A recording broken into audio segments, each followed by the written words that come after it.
عمران خان صاحب تو دہائیوں سے حقیقی آزادی کا نعرہ لگا رہے ہیں. انہوں نے آپ کو یہی بتایا ہے کہ تم آزاد نہیں ہو اس ملک میں. ہم نے انگریز سے تو آزادی حاصل کی تھی سن 47 میں، لیکن کیا ہم یہاں کی اشرافیہ سے آزادی حاصل کر سکے ہیں؟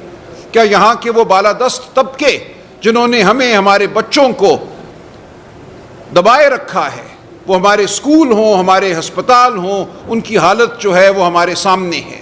میں یہاں حاضر ہوں آپ کے سامنے بطور پاکستانی، بطور شہری. میرا پی ٹی آئی سے بھی تعلق ہے، لیکن میرا بنیادی آپ کے سامنے جو میری شناخت ہے وہ بطور انسان اور بطور پاکستانی ہے. یہ حملہ آپ سب پہ ہوا ہے، ہمارے بچوں پر ہوا ہے، ہماری نسلوں پر ہوا ہے. پاکستان کو اب بالکل ایک محکوم ملک بنانے کی ایک سازش ہے. میں کہوں گا خواہش یہ ہے کہ کوئی بھی یہاں پہ نہ بات کر سکے، وہ صحافی ہو، وہ وکیل ہو، وہ سیاسی ورکر ہو، ہر ایک خوف میں رہے. ہر ایک کو یہ پتہ ہو کہ اگر مجھے اٹھا لیا گیا، میرے ساتھ اگر وہ ہوا جو انتظار پنجھوتا کے ساتھ ہوا ہے، اس سے پہلے لاتعداد لوگوں کے ساتھ ہوا ہے، وہ عمران ریاض ہو، وہ ارشد شریف ہو، تو کوئی مداوع نہیں ہوگا. اب نہ کوئی ایسی عدالت ہوگی جہاں ہم دروازہ کھٹکھٹا کر یہ محسوس کریں کہ یہاں کوئی ایسا بیٹھا ہے جو آزاد روح رکھتا ہے، جو آزاد ذہن رکھتا ہے، جو ہمیں کوئی ریلیف دے گا، ہمیں انصاف دے گا. وہ دروازہ اب ہم پہ بند کر دیا گیا ہے. تو کیا یہ ہے ہمارا مستقبل؟ کیا ہم پاکستانی اس لیے پاکستان میں ہیں؟ کیا اس ملک کا وجود اس لیے آیا تھا کہ آپ اور میں بھیڑ بکریوں کی سی زندگی گزاریں، چونٹیوں کی سی زندگی گزاریں؟ تو یہ ہے آج ہمارے سامنے سوال کہ ہماری زندگی یہاں سے آگے اب کہاں جاتی ہے بطور پاکستانی، بطور انسان. بھول جائیے ایک لمحے کے لیے کہ پی ٹی آئی کوئی سیاسی جماعت ہے یا میں پی ٹی آئی کی جانب سے آپ کے سامنے بیٹھا ہوں. میں بیٹھا ہوں، لیکن میں آپ سے یہ کہتا ہوں کہ اب ہمیں ان سیاسی تفرقوں سے اٹھ کر آگے بڑھنا ہوگا بطور قوم. کل ہم میں سے کوئی بھی وہاں بیٹھا ہو سکتا ہے لاچار، ہاتھ بندھے ہوئے، پاؤں بندھے ہوئے، کان سے خون بہتا ہوا. یہ ہے جو ہمیں بنا دیا گیا ہے. آج ہمیں یہ کہا گیا ہے کہ ہماری اب کوئی وقت نہیں ہے، کوئی ادارہ اس ملک میں ایسا نہیں ہے جو طاقت کے خلاف کھڑا ہو سکے. اصل مزاحمت ہماری جو ہے وہ عدلیہ پر جو حملہ ہے اس کے حوالے سے ہوگی اور ہونی چاہیے. ہماری مزاحمت جو ہماری انسانیت پر، ہماری خودداری پر، ہمارے وجود پر کیا گیا، تو ہمیں اب بطور قوم یہ فیصلہ کرنا ہے کہ کیا اب ہم خاموش، بالکل مطیع، فرما بردار، ڈرے ہوئے، سہمے ہوئے انسانوں کی طرح آگے بڑھیں گے؟ انسان کہنا بھی اب شاید ہمارے لیے ایک زیادتی ہے. کیا ہم انسان ہیں؟ کیا ہم کوئی وجود رکھتے ہیں، کوئی رائے رکھتے ہیں، کوئی عزت رکھتے ہیں، کوئی آزادی رکھتے ہیں اس ملک میں، یا ہم ایک محکوم قوم ہیں؟ یہ ہمیں فیصلہ کرنا ہے. اس وقت 5 سے 16 سال کی عمر کے 8 کروڑ بچے اس ملک میں بستے ہیں. ان میں سے صرف 1 ملین بچے، 10 لاکھ بچے بیکن ہاؤس، سٹی سکول، اس قسم کے سکولوں میں جاتے ہیں. باقی 7 کروڑ 90 لاکھ بچے کہاں جاتے ہیں؟ ان کو کیا تعلیم دی جاتی ہے؟ ان کی صحت کا کیا خیال رکھا جاتا ہے؟ یہ ہمارے سامنے ہے. ہمارے بچے آج مایوس ہیں، ہمارے نوجوان آج مایوس ہیں. وہ سمجھتے ہیں اس ملک میں نہ قانون ہے، نہ احترام انسانیت ہے. آج وہ اس ملک میں رہنا نہیں چاہتے. ہمارے وہ دو دوست جنہوں نے 10، 12، 15 سال اس ملک میں لگائے ہیں، کوئی اپنا کیریئر بنانے کی کوشش کی ہے، آج وہ بھی اس ملک کو چھوڑ کر بھاگ جانا چاہتے ہیں. تو کیا اس طرح ترقی ہوا کرتی ہے قوموں کی؟ کیا اس طرح ہم معاشی فلاح پائیں گے؟ ہمیں کہا جاتا ہے کہ ہمیں فلاں ملک سے بھیک مل گئی، ہمیں IMF سے کچھ پیسے مل گئے، اب ہم دوڑیں گے. یہ بے وقوفی ہے. ایک سہمی ہوئی قوم، ایک ایسی قوم جس کا ریاست کے ساتھ رشتہ ٹوٹ چکا ہو، وہ ترقی نہیں کر سکتی. آپ نے اور میں نے، ہم سب نے مل کر اب اس رشتے کو دوبارہ جوڑنا ہے. اس رشتے کو ہم نے احترام انسانیت کی بنیاد پر جوڑنا ہے. اس رشتے کو ہم نے قانون کی بنیاد پر جوڑنا ہے. یہ نہیں ہو سکتا کہ ہمارے ساتھ یہ کچھ ہو جائے اور ہم ڈرے سہمے رہیں. تو میری آپ سب سے یہی گزارش ہے کہ آپ کے توسط میں پاکستان کی قوم سے یہ التجا کرتا ہوں کہ اب اٹھو، آگے بڑھو، ورنہ کچل دیے جاؤ گے. ورنہ نہ تمہارا کوئی مستقبل ہے، نہ تمہارے بچوں کا کوئی مستقبل ہے. ہم خوفزدہ نسلوں کے طور پہ اس ملک میں جینا نہیں چاہتے. تو ہمیں اب فیصلے کرنے ہوں گے، بڑے فیصلے کرنے ہوں گے. یہ سیاسی فیصلے نہیں ہیں، یہ ہماری انسانیت کے فیصلے ہیں، یہ ہماری بقا کے فیصلے ہیں. آج ہمیں یہ کہا جا رہا ہے کہ عمران خان کو اب کسی فوجی عدالت سے سزا دلوائی جائے گی، سزائے موت دلوائی جائے گی۔ حکومت کے مقتدرہ کے نکارچی آج یہ کہہ رہے ہیں، آج آپ جا کے دیکھیے، میڈیا کو دیکھیے، یہ اعلان کیا جا رہا ہے۔ آپ کو یہ کہا جا رہا ہے کہ ایک لیڈر جس پہ آپ نے اعتماد کیا، جس کو آپ نے ووٹ دیا 8 فروری کو، جس ووٹ کو پامال کیا گیا، دھاندلی کی گئی، جو لوگ آپ نے منتخب کیے تھے ان کو منتخب ایوانوں میں جانے نہیں دیا گیا، اب اس فراڈ کی بنیاد پر قانون سازی کی جا رہی ہے اور اس قانون سازی کے ذریعے عدالت کی طاقت چھین لی گئی ہے، اور عمران خان کے ساتھ ہم عبرت کا کام کریں گے، ہم اس کو عبرت کا نشان بنائیں گے۔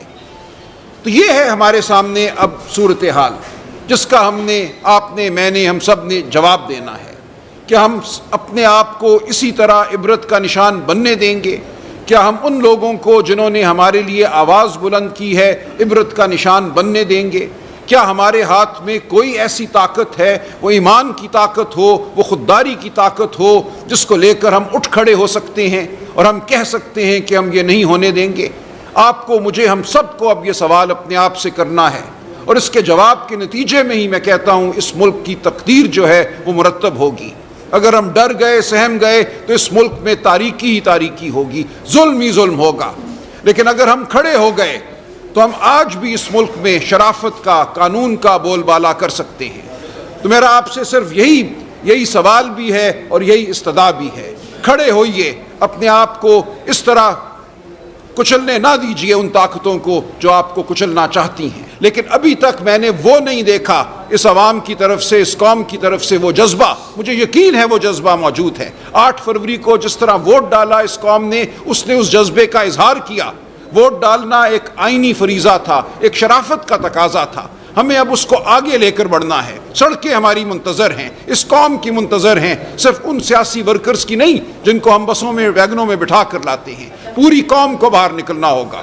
عوام تب باہر نکلتی ہے جب عوام اپنے اندر وہ طاقت پاتی ہے، وہ غصہ پاتی ہے، جو ہم نے بنگلہ دیش میں دیکھا، جو ہم نے مصر میں دیکھا، جو ہم نے سری لنکا میں دیکھا۔ اس وقت یہ ہو رہا ہے کہ بہت سے لوگ یہ سمجھتے ہیں کہ سیاسی جد و جہد، سیاسی مزاحمت جو ہے ٹی وی پہ کوئی دیکھنے والی چیز ہے۔ یہ سیاسی ورکر ہیں جو بسوں میں بیٹھ کر آتے ہیں، ہر ایم پی اے کے ساتھ 30-40 اور یہ مظاہرے کرتے ہیں۔ میں کہہ رہا ہوں اس طرح انقلاب نہیں آتے، اس طرح ہم اپنی زندگیوں کو درست نہیں کر سکیں گے جب تک آپ، میں، آپ کے گھر والے باہر نہیں نکلیں گے۔ دیکھیں، آج سے 1 سال پہلے میں ایک وکیل تھا، صرف میں ایک بڑی پرآسائش زندگی گزار رہا تھا۔ میں بھی چاہتا تو کمپنیوں کی ایڈوائزری کرتا رہتا، اپنے گھر میں بیٹھا رہتا، دوپہر کو گولف کورس پہ گولف کھیلتا۔ آج میں دوڑتا پھرتا ہوں، میرے اوپر دہشت گردی کے لاتعداد مقدمے بن چکے ہیں۔ میں آپ کے سامنے بیٹھا ہوں، آج مجھ پر مزید مقدمے بنیں گے، میں آپ کو یقین دلاتا ہوں۔ تو یہ فیصلہ تھا جو میں نے کیا، جو ہم سب کو کرنا ہوگا کہ ہم اپنی زندگیوں کو بدلیں گے۔ جن گھروندوں میں ہم چھپ کر بیٹھے ہوئے ہیں، ان گھروندوں سے ہم باہر نکلیں گے۔ جب ہم سب باہر نکلیں گے تو یہ ملک آپ دیکھیں گے بدل جائے گا۔ جو مفادات کی خاطر ہماری تحریک میں شامل نہیں ہوگا وہ نیست و نابود ہو جائے گا۔ ایسا نہیں ہے، دیکھیں پارلیمان تو موجود ہے نا، جیسی بھی پارلیمان ہے، ہم اس کو نہیں مانتے کہ یہ صحیح پارلیمان ہے، لیکن ہم اس کو خالی بھی نہیں چھوڑیں گے، ہم میدان خالی نہیں چھوڑیں گے۔ ہم ہر سطح پہ مزاحمت کریں گے، ان کمیٹیوں میں جانا بھی ضروری ہے، جوڈیشل کمیشن میں جانا بھی ضروری ہے، تاکہ ہم آپ کی، عوام کی آواز جو ہے وہ اٹھاتے رہیں۔ اگر ہم چھوڑ دیں گے تو پھر تو بالکل ہی فسطائیت اور ظلم جو ہے اس کا دور دورہ ہوگا، کہیں پہ بھی کوئی آواز نہیں اٹھے گی۔ تو اس کو آپ غلط مت سمجھیے، یہ بہت سوچ بچار کے بعد ہم نے فیصلہ کیا ہے کہ نہ ہم اسمبلیوں سے استعفیٰ دیں گے، نہ ہم کسی کمیٹی کو چھوڑیں گے، ہر جگہ ہم اپنا حق جو ہے وہ حاصل کریں گے تاکہ ہم عوام کی آواز بلند کر سکیں۔ تو یہ کمیٹیوں میں جانا کوئی کسی آسائش کی خاطر نہیں ہے، یہ آپ کی آواز بلند کرنے کی خاطر ہے۔ بالکل کریں گے، بالکل احتجاج ہوگا، میں آپ کے سامنے حاضر ہوں، حاضر ہوتا رہوں گا، اس کے سوا اور کوئی چارہ نہیں ہے۔ عدالتوں کے دروازے بند کر دیے گئے ہیں، پارلیمان اب بالکل تابع ایک پارلیمان ہے، پہلے ہی وہ دھاندلی کی بنیاد پر قائم ہوئی ایک پارلیمان ہے، اب اس نے دکھا دیا کہ اس کے سامنے نہ کوئی روایت ہے، نہ کوئی شرافت ہے۔ ہم سفید پوش لوگ ہیں، شریف لوگ ہیں، میں اسی لیے کہہ رہا ہوں کہ اب ہمیں اس سے آگے بڑھنا پڑے گا۔ لوگوں نے باہر آ کر ووٹ دیا اس دن، میرے ساتھ بچے تھے جو پہلی بار زندگی میں ووٹ دے رہے تھے، 18-19 سال کے، روئے ہاتھ پکڑ کر ووٹ دیتے وقت، انہوں نے کہا کہ ہماری اس امانت کا آپ نے مان رکھنا ہے، خیال رکھنا ہے، اور جب ان کی امانت چھین لی گئی ان سے تو وہ میرے پاس آئے، روئے۔ میں اب آپ سب کو اسی لیے ان کی طرف سے یہ دعوت دے رہا ہوں کہ ہمیں اٹھنا ہوگا، کھڑا ہونا ہوگا۔ بالکل ڈاکہ ڈالا گیا ہمارے ووٹ پر، صرف اس حلقے میں نہیں پورے پاکستان میں یہ ہوا۔ تو اس لیے میں اب یہ کہتا ہوں کہ ہمارا یہ خیال تھا کہ ہم عدالتوں سے کوئی حاصل کر لیں گے انصاف، عدالتوں کو تو انہوں نے بند کر دیا، قانون بدل دیا، کہا کہ ہائی کورٹ کے جج نہیں، اب الیکشن کے معاملات ان کے چنے ہوئے ریٹائرڈ جج سنیں گے، اور اس کے اوپر سپریم کورٹ نے 6 مہینے اسٹے دیے رکھا، کوئی ایک مقدمہ بھی پنجاب میں آگے نہیں چل سکا۔ تو پورا سسٹم ہمارے خلاف کھڑا ہے۔ ووٹ تو پاکستان کے عوام نے دیا، پاکستان کی عوام کی طرف سے مجھے سینکڑوں نہیں ہزاروں کی تعداد میں روز پیغام آتے ہیں، پاکستان کی عوام بلک رہی ہے، پاکستان کی عوام کو اس وقت یہ کہا جا رہا ہے کہ ہم تمہیں کچل دیں گے طاقت کے زور پہ، ہم تمہارے کاروبار بند کر دیں گے، تمہاری نوکریاں ختم کر دیں گے، تمہارے پیاروں کو غائب کر دیں گے۔ یہ ہے جو آج پاکستان کی عوام کو کہا جا رہا ہے۔ تو میرا پاکستان کی عوام سے یہی سوال ہے کہ کیا آپ نے ڈر جانا ہے، سہم جانا ہے، اور ایک ازلی جو محکومیت ہے، غلامی ہے، اس کو قبول کر لینا ہے؟ یہ ہمارے سامنے سوال ہے۔ دیکھیں انگریز کے دور میں بھی ہمارے بزرگ نکلے باہر، ہم نے جد و جہد کی، ہم بولنے والے لوگ ہیں، ہم احتجاج کرنے والے لوگ ہیں، ہم ڈرپوک لوگ نہیں ہیں۔ مجھے یقین ہے کہ یہاں یہ ہوگا، یہ اب بہت دیر نہیں ہے جب آپ دیکھیں گے کہ پاکستان کی عوام بھرپور طریقے سے باہر نکلے گی اور اس ظلم کو ختم کرے گی۔ نہ کوئی ڈیل ہے، نہ ہمیں کوئی یہ خیال ہے کہ وہ عدالت کے فیصلوں کی وجہ سے رہا ہوں گے۔ یہ بالکل ظلم کا نظام ہے۔ اس وقت ایک کے بعد دوسرا مقدمہ جھوٹا بنایا جاتا ہے، اور اب جو یہ کہا جا رہا ہے کہ ان کو ملٹری کورٹ میں لے جائیں گے، وہاں کوئی کرنل میجر صاحب بند کمرے میں بیٹھ کر جو مرضی سزا دے دیں، اور اس کے بعد جہاں ہم نے جانا تھا ہائی کورٹ، سپریم کورٹ، وہاں یہ لوگ بھر رہے ہیں، 17 جج ہاتھ سے پکڑ کے یہ وہاں بٹھائیں گے، جن کا کام صرف یہ ہوگا کہ جو ظلم کے اشارے ہیں ان کے مطابق کام کیا جائے۔ عمران خان اگر آزاد ہوں گے، اگر سینکڑوں اور لوگ، ہزاروں اور لوگ جو اس وقت جیلوں میں ہیں وہ آزاد ہوں گے، تو اس لیے ہوں گے کہ آپ اور میں تحریک چلائیں گے۔ عدلیہ کا ہدف عمران خان ہے، عمران خان کے وہ درپے ہیں۔ جب تک عمران خان کو انصاف نہیں ملتا، باقی دائیں بائیں کسی کو اگر وہ کچھ عرصے کے لیے باہر آنے دیتے ہیں تو کسی چیز کی یہ دلیل نہیں ہے کہ کوئی ڈیل ہے یا کوئی ڈھیل ہے۔ اصل ان کا ہدف ایک ہی شخص ہے، اور وہ ہے عمران خان۔ اتنے جج لگاؤ کہ جو حوصلے والا، ہمت والا جج ہے وہ ڈوب جائے اس ایک بڑی بھیڑ میں۔ تو یہی تو مقصد ہے 17 جج لگانے کا، ورنہ اگر ان کا مقصد عوام کو ریلیف دینا ہوتا تو ڈسٹرکٹ کورٹس میں مزید جج لگاتے، میجسٹریٹ مزید لگاتے، ہائی کورٹ میں مزید جج لگاتے، سپریم کورٹ کو دگنا کرنا۔ دیکھیں بھارت کی آبادی 1 ارب اور 50 کروڑ کے قریب ہے، وہاں 33 جج ہیں سپریم کورٹ کے۔ امریکہ کی آبادی 33 کروڑ ہے، وہاں 9 جج ہیں سپریم کورٹ کے۔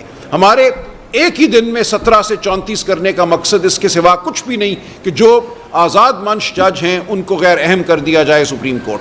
آپ یہ دیکھیے کہ پوری دنیا کی تاریخ آپ کو یہ بتاتی ہے کہ اصل انقلاب جو ہے وہ لیڈروں کا محتاج نہیں ہوتا، عوام نکلتے ہیں۔ بنگلہ دیش میں کون سا لیڈر تھا؟ کالجوں کے بچے نکلے باہر، وہی لیڈر بن گئے، ایک دن میں نئے لیڈر بن گئے۔ تو ہم اس کا انتظار کر رہے ہیں، ہم ضرور وہاں ہوں گے۔ میں آپ کو یقین دلاتا ہوں کہ ہر جگہ ہم موجود ہوں گے، ہمارے MNA MPA ہم سب موجود ہوں گے، لیکن انقلاب صرف ہماری وجہ سے نہیں آئے گا، وہ تب آئے گا جب آپ اور آپ کے بچے باہر نکلیں گے۔